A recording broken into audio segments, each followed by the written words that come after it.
mga Katibo Vlogs. Welcome na naman sa isa na namang video bus vlog ngayong araw na to, November 15, 2024. Ngayon ay araw ng Biyernes dito sa Wellington, New Zealand. Medyo hindi na masyadong malamig ngayon mga Katibo Vlogs. So ang muna natin gagawin is check muna natin ulit itong bus na gagamitin natin. Hindi ko na sana gagawin itong mga ganito kaso nagkaroon nga dati ng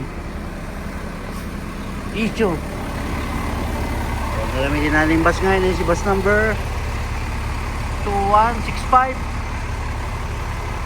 with registration plate number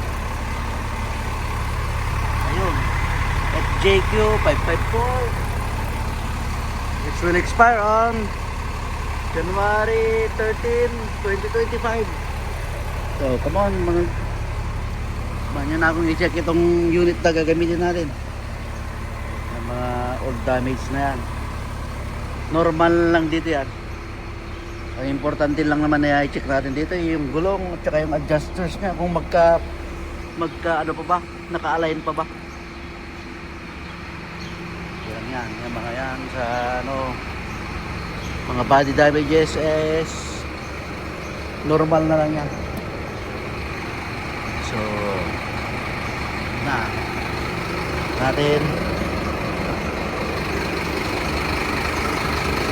old damage.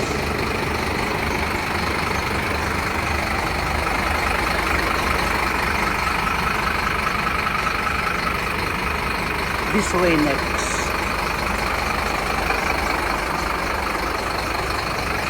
Oh, good.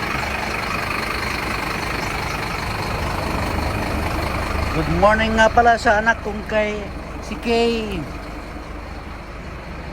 Sana ay lumaki kang mabuting bata at hindi pasaway. Pagbutihin mo lagi ang pag-aaral mo anak dahil para rin sa future mo yun. And all good.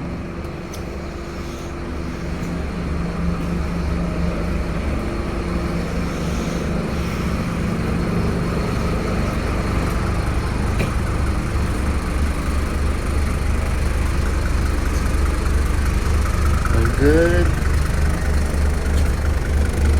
Check natin yung mga handrails kung medyo may naglulus for the safety of the passengers. So without further ado, that concludes our bus check for today, November 15, 2024. Paalam!